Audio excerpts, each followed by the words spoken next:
大家好，今天我们继续学习汉语，今天是第3课。سلام دانشجوی عزیز، درس سیم زبانی خیتویی رو آغاز میکنیم. درس امروز درباره رقم‌ها، روزها، هفته، ماه‌ها و سال‌ها میگذاریم. یکم از رقم‌ها شروع میکنیم. لینگ یعنی نول. لینگ یک رو در زبان خیتویی ای میخونم. دو، ار، سه، سن، چهار، س، پنج، و، شش، لیو، هفت، چی، هشت، با، نه، جو، ده، س، ش. یک بار تکرار میکنیم. ای، ار، سن، س، و، لیو، چی، با، جو، ش.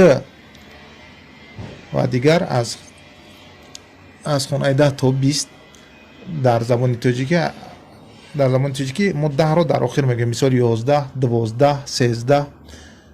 در زبان خیتویی برعکس است، 10 در طرف پیش می ایستد. ما 11 گفتنی باشیم. شی، 12 شعر، 13 شسن، 14 شس، 15 شو، 16 شلیو، 17 شچی، 18 شبا، 19 شجو، 20 اش.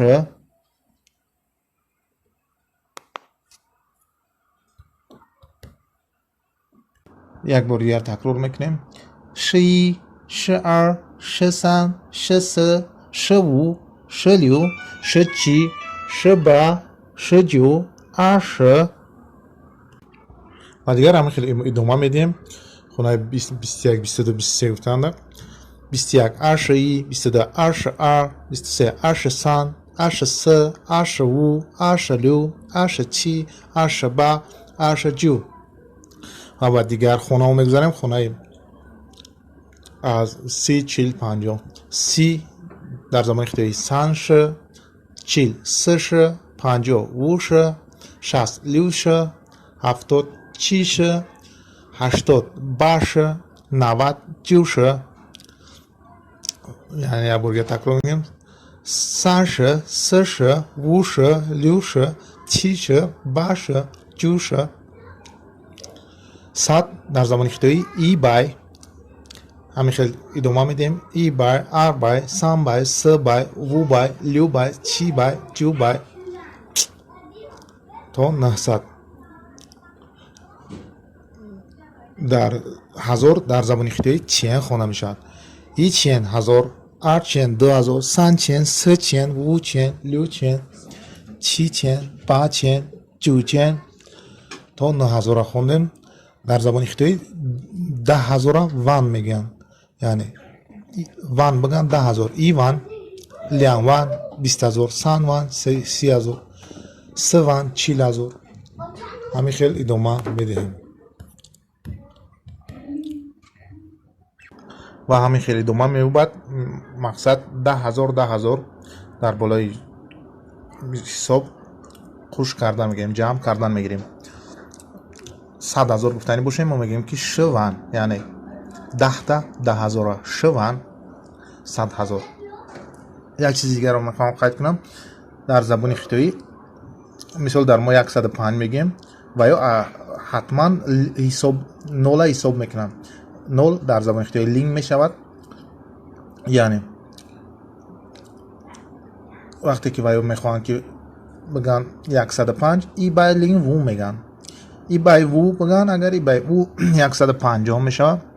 ای بای ووش، ای بای ووش هم بگن خطا نمیشه. ای بای وو هم بگن خطا نمیشه. هر دوش 150. ای بای وو 150، ای بای ووش 150. 105 ای بای لینگ وو، 106 ای بای لینگ لیو. مقصد و یا حتما 0 میخونن. و موضوع دیگر در برای روزهای هفته. در زبان خیتویی هفته رو شینچی میگن. شینچی روزی و از روز دوشنبه حساب میکنن. یعنی دوشنبه شینچی، سه شنبه شینچی ا، چهارشنبه شینچی سن، پنج شنبه شینچی س، جمعه 星期五 شنبه 星期六 یکشنبه 星期日 星期天در مچ خیلی که یکشنبه بزرگ میگیم در ویام همین خیلی است 星期日 یا که 星期天 میگن روزی بزرگ یکشنبه را اما موضوع دیگر ماه ها در زبان خیتویی ماه رو یویه میگن یویه ماه یویه در زبان خیتویی در ماه ها را نامهایشان رو میگن یعنی ینور فوریه مارت اپریل می در زبان خیتویی ینور نمیگن و ماه 01 ماه 02 ماه 03 میگویند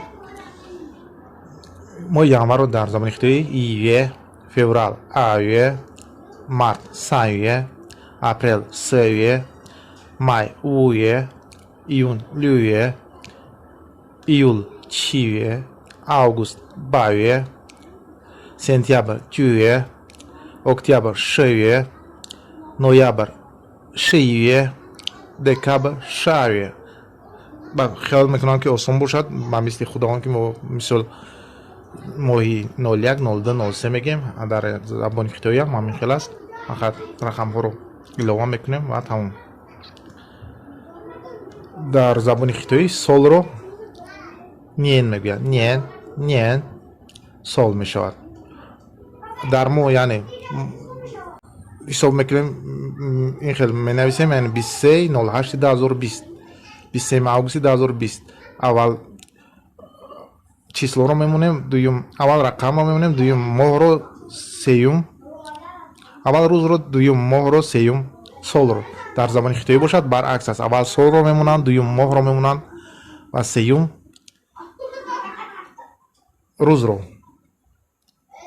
یعنی اگر گفتنی باشند که 23 08 2020 و هم میگویند که 2020年8月23号2020年8月23号همین خیلی هنه سال روان رو در زبان خیتویی جینین سال آینده رو مینین سال گذشته رو چونین جینین مینین چونین باقی در فنای الله تا درس دیگر